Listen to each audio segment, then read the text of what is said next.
Members of the Ohio Valley Conference Student Athlete Advisory Committee recently got together for an in-person meeting at the OVC office in Brentwood, Tennessee.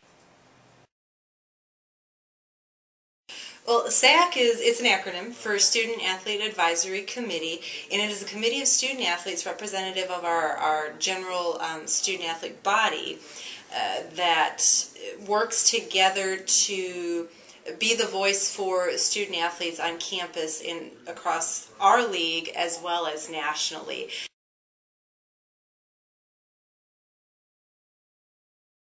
As athletics administrators and faculty members, we make a great many decisions on behalf of our OVC student athletes. Certainly we want those decisions to be informed decisions, so we act on the best interest of our student athletes.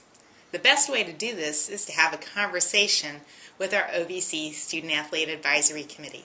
We just spent the past few days working with our Student Athlete Advisory Committee, and we became informed on a number of issues keen to their interests. We will use that information working with our administrators and our governance groups as we move forward with our agenda for this year. Good, especially with not being able. Representatives from all 11 OVC SAAC groups were in attendance, along with members of the OVC staff and administrative liaisons Cheryl Holt of Austin Peay and Phil Dane of UT Martin.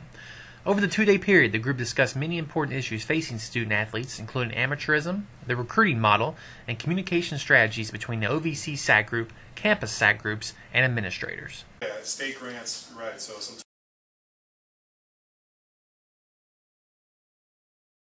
It was a great experience. It was actually probably a lot better than I might have anticipated. We got a lot of things done, and it was actually pretty interesting learning some different proposals that were going into effect and just meeting some new people. It was pretty interesting seeing what different campuses needed to get done and wanted to get done. It's really important just to get everyone together for the fact that it really helps to put a name with a face. It's also that social interaction of getting to read people's body language and different things like that to really see how they feel about topics and issues. And we tend, whenever we're together, we talked a lot. We talked a lot about a lot of different issues, a lot of different things that were going on.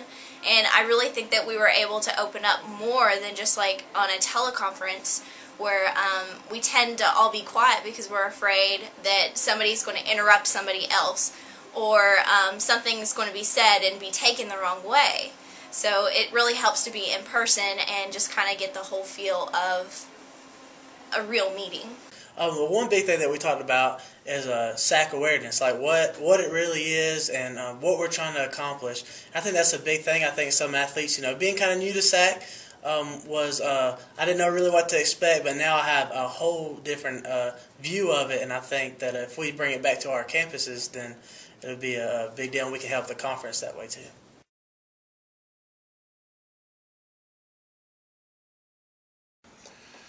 Well, I think they're going to have a better idea of what their role is as a conference SAAC group, for one, and can go back and articulate that to the campus SAAC groups. And I know they're busy trying to kind of get everybody on the same page in terms of how they're going to work together henceforth, not just the next time they talk, but down the road, so that there's some continuity and they can take, once they agree on what the issues are that are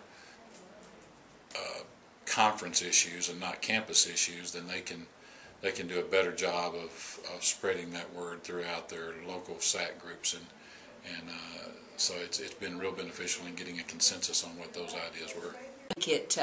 It makes them more aware that they have an opportunity, they have a voice on their own campus, that they have a voice at the conference level and the national level as far as student athlete welfare. And it's been very informative. I like the information shared by these students and where they're coming from. It's a diverse group, different levels of education as far as freshmen versus seniors, soccer players versus basketball players, and they have a different perspective. And I think it really makes the SAAC Advisory Council open up their eyes and think that these different institutions have different problems, but basically I think it gives them hope that, hey, we do have some control here, that we do have input, and that people, as a group, people will listen to us. After having met in person, representatives of the OVC SAAC will continue sharing ideas through monthly teleconferences throughout the remainder of the school year. The group will continue working on key issues with an ultimate goal of becoming a more valued voice in the OVC governance structure. To spend time with our student athletes really reminds us all why we are in this business, and that truly is to work on their behalf. We have some of the best and brightest students representing the Ohio Valley Conference, and it's a real honor to work on their behalf.